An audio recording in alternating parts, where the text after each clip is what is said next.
What did the United States do in terms of foreign policy after World War One? Well, for the most part, the United States really returned to that isolationist approach that we had followed for most of American history, really from George Washington all the way up until the late 1800s. The United States kind of goes back to that type of isolationism.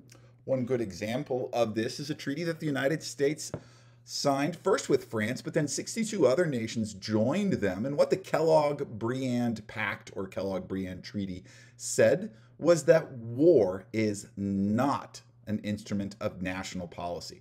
This is like an international agreement against using war or outlawing offensive war. Now, it doesn't have a lot of effects on what happens in the world after it's signed in the 1920s, but it shows where American policymakers, where their heads were at the time. Another important action that the United States takes is they host what's known as the Washington Naval Conference in 1921. It's attended by not only the United States, but Great Britain, France, Italy, Japan. These are the nations that are on the winning side of World War I. And remember, one of the causes of World War I was militarism, was that glorification of military power, that belief that might makes right. And if you have a strong military, you can take what you want and you shouldn't hesitate to use it. Well, the Washington Naval Conference looks to address that militarism by limiting the size of navies. Remember, this is before nuclear weapons. This is before, widespread use of airplanes.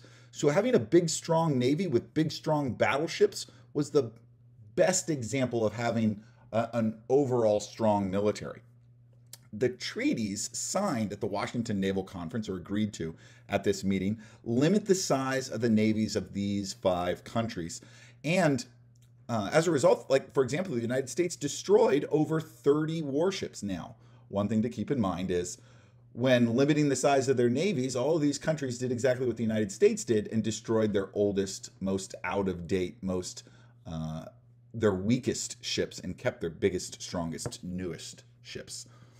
But it shows where their heads were at. Also agreed to at the Washington Naval Conference was to respect what was known as the open door policy in China, which said that no one country was going to colonize or take over China. Now, what this means is that the United States, Russia, Japan, Germany, England, France are all going to have some power and influence in China. And it doesn't really respect China's territorial integrity and treat China like an independent nation.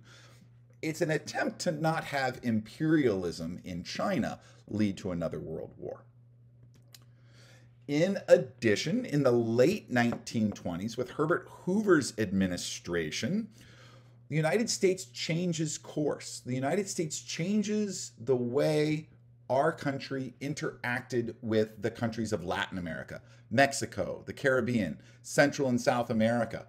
Starting around 1900, when Teddy Roosevelt was president, the United States started to follow what was known as the Roosevelt Corollary to the Monroe Doctrine. Remember, the Monroe Doctrine was that warning the United States gave to the rest of the world where they said the Western Hemisphere is off limits for European colonization. Well, the Roosevelt Corollary added to that and said, not only is this area off limits, but we are in charge and we will use our military to intervene if it looks like a country is becoming politically or economically unstable. In other words, the United States gave itself the authority to invade Latin American countries if it was good for the United States. That's what the Roosevelt Corollary did. Many people in Latin America didn't like the Roosevelt Corollary, and they didn't like American intervention because oftentimes the United States would send soldiers into countries like Nicaragua and the Dominican Republic and Haiti and Venezuela and Cuba to protect American businesses in those countries. And it's not something that people in those countries welcomed or even wanted. Herbert Hoover moves away from that policy.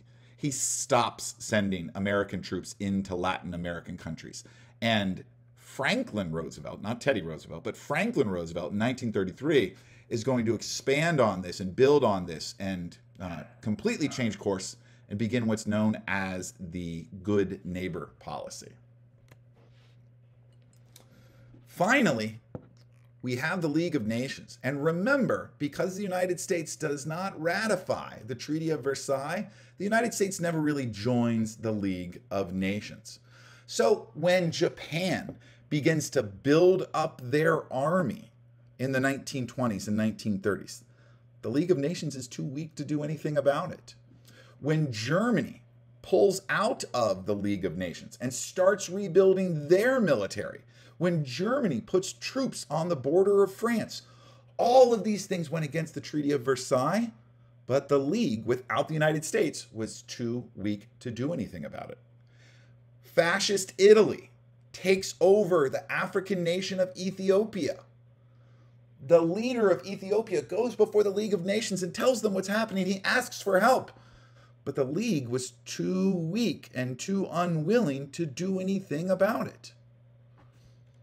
Japan rebuilt, Nazi Germany builds up, Fascist Italy takes over Ethiopia, and then the fascists in Italy and the Nazis in Germany help the dictator Franco take over Spain, remove a democratically elected government in Spain. And again, the League in the 1930s, without the United States as a member, cannot do anything about these acts of aggression. In fact, in 1936, the Anti-Comintern Pact was signed. This was an alliance between Japan, Germany, and later Italy. These are going to be the Axis powers in World War II, the bad guys that we're fighting against. The United States was the only country that could have led opposition to this kind of alliance. But the United States is still too scarred from the experience of World War I and is unwilling to do so. Why was the United States so reluctant to do anything about the situation in the world with foreign policy? Why were they so isolationist? Well, the first reason is there were bigger concerns at home. Remember, this is at the time of the Great Depression. Now, we know that economic troubles didn't start for all Americans with the stock market crash in 1929. Some people, like farmers, were struggling as early as like 1925. Americans' minds were on the problems in America. They really didn't care about what was going on in Europe. And that's more the norm throughout American history. Another reason is that a lot of scholarly research had been done since World War I, and many Americans had come to the conclusion wars were bad. World War I was the worst war, and wars should be avoided. Books like All Quiet on the Western Front really showed the horrors and the unnatural nature of modern warfare, and historians were becoming increasingly critical of President Wilson and his leadership in taking America into World War I. Youth protests at universities like Brown and Princeton were conducted against any and all wars. College students, in a rather clever turn of phrase, formed a group known as the Veterans of Future Wars, pointing out that they didn't want to have to fight a war like so many previous American generations. Student walkouts were led by students and professors to support the anti-war movement, and pacifism, that turning away from warfare, really grows.